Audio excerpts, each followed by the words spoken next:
welcome back to the channel. So if you've not seen part one of the wheel refurb, the link's in the description for that, so go and take a look at that and then come back to this one.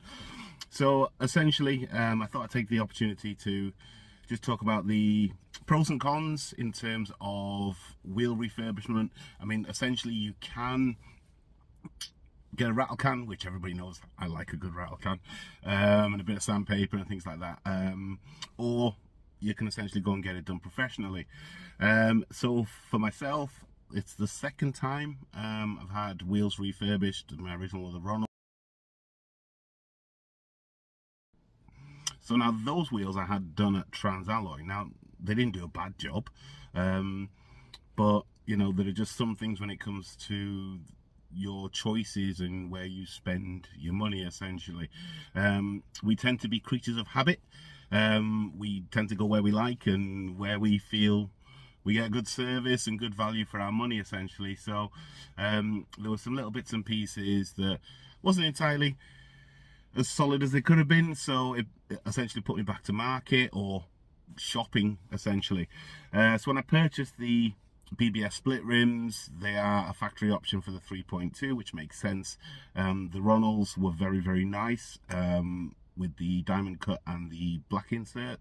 However, on a darker car, the Morrow Blue, it looked brilliant, fantastic. But of course, when I purchased this Mauritius one, I put the wheels on, and of course, you know, they looked good, but for me it just didn't really seem the same. So I'd always wanted some BBS split rims, so I thought, right, okay, well, it's a new car to me, let's make it a little bit different. So purchased the BBS split rims second hand. Now, because they're second hand, we all need to remember that these wheels are 21 years old, maybe a little bit more, maybe a little bit less, but from 1999 to 2006. So the very youngest set of wheels you're going to get from a Mark 1 second hand are going to be, oh, quick maths, the oldest are going to be, what, 25 years old, but obviously that doesn't apply to the 3.2s because they didn't come till 2003, correct me if I'm wrong. And then the youngest set of second-hand wheels that you're going to get are going to be 18 years old. So they've lived a life. So essentially, as much as you can, put a bit of paint on yourself. For me, that wasn't really something that I wanted to do because of the age. They felt a little bit wobbly, you know, so they needed straightening. There was a lot of blistering and things like that on there, and yeah, so for me it just made sense to go down the refurbishment route. So essentially, is it good value for money to do that? Because, you know, you're talking anywhere between 300 and sort of 600 pounds, depending on what it is that you want to have done, and depending on the wheel refurber. The wheel specialists were really good, and I say that because they just gave me a price. That was it. There wasn't any phone calls 2 days later on to say, oh, well, this has cropped up, we need to add this, or this has happened, we need to add that. It was, this is the price, this is what we'll charge you.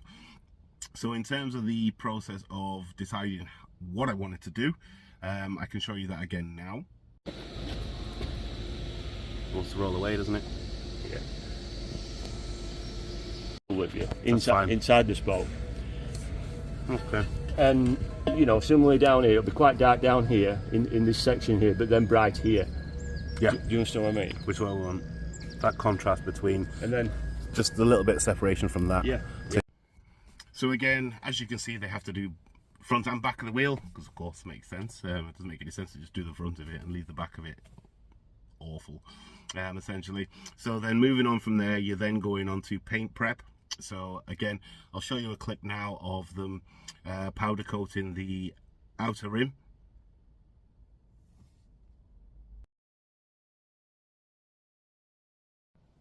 So in that picture you can clearly see that they've been split, they've been put in a nice tidy little pile, ready to go. So from there it's a case of they then have to blast, now I think it's sandblast, the outer rims because again there was a lot of bubbling on them, there was a lot of sort of wear and tear and just tiredness really, essentially. So once that process is then done,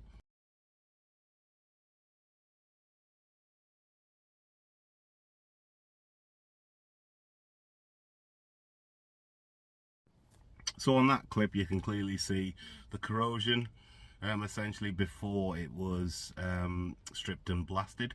So again, it is something that's hidden, and like I say, you know, if the wheels are a minimum of 18 years old, so it just kind of makes sense.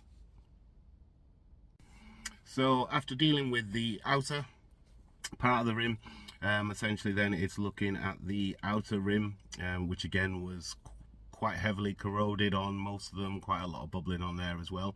So now just show you a clip as to how they actually diamond cut them. So yeah, so just have a quick look at this.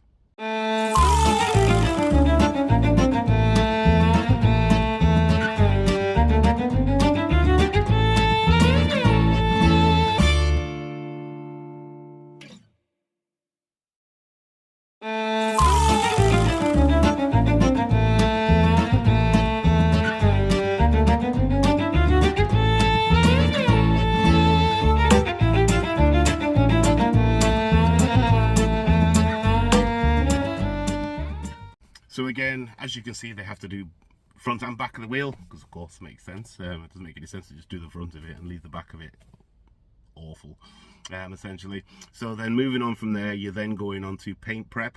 So again, I'll show you a clip now of them powder coating the outer rim.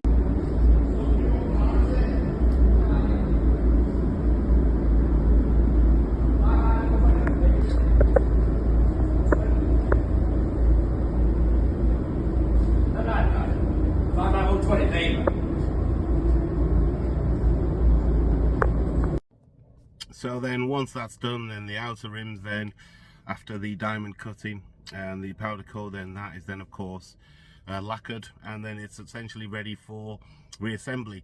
Now the other thing with the BBS split rims is that the center cap, so my center cap, as you can see from the video, which I'll put in now, that essentially was really heavily corroded, and there was lots of lumps and bumps around all. Lumps and bumps. What's a bub? Lumps and bumps all around the turning point, essentially. So they also essentially needed refurbing. So again, as you've just seen from that clip, they weren't in the best shape. So after they finished going through the same process with the center cap, I will show you a little clip now of the finished product.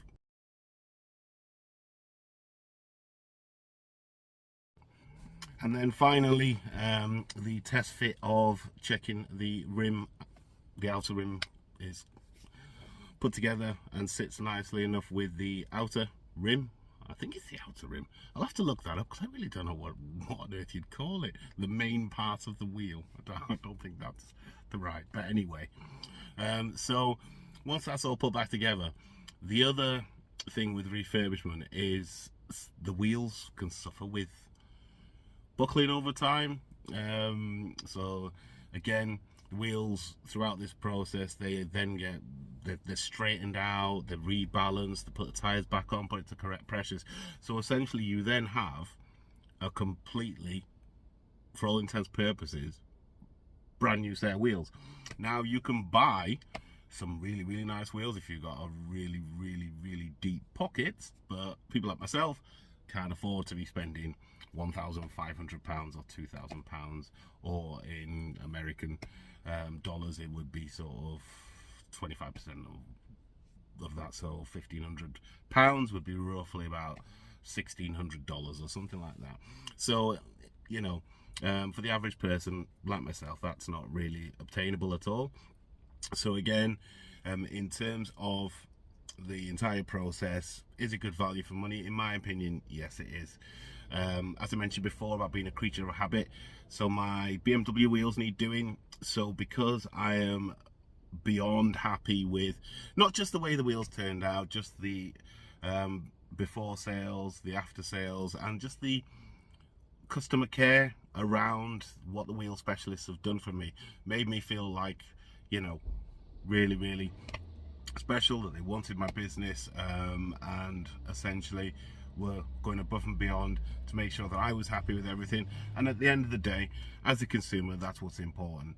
So in terms of my personal recommendations, I paid full price for the wheels. Essentially, I've not been paid to review them as a business at all. It's just for me to share with the people, because part and parcel of putting videos on YouTube, it's great for people who watch them, because myself, Chris, Andy Charger, Dominic Parrott, and a few of the other people within the TT community, Stephen Harper in Northern Ireland, it's great because we get to be guinea pigs essentially.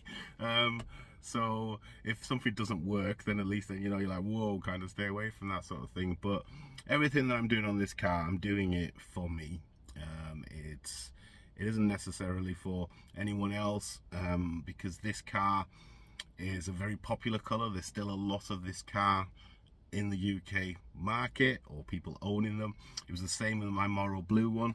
So trying to put my own personal stamp on this car to differentiate it, because we're all individual at the end of the day. So some people are going to like what I've done, oh well, some won't, you know. So for me, it's my car, so I'll do what I think is what I would like to see on it, and so far everything seems to be working out. So a few more things to go to make sure that it's all done and dusted, but just wanted to give you that personalized review as to the service levels from the Wheel Specialist. By all means, they are a national franchise, so essentially it's a universal trait across the processes and the way that they do things, and the way that they handle their customers, and the way that they handle your wheels, essentially. So I shall continue to enjoy the shininess of my wheels, and the added bill that comes with a ridiculous amount of required tire shine. So I will leave you with the clip from the last video, just to have a quick look again, but otherwise I will catch you on the next one. Bye for now.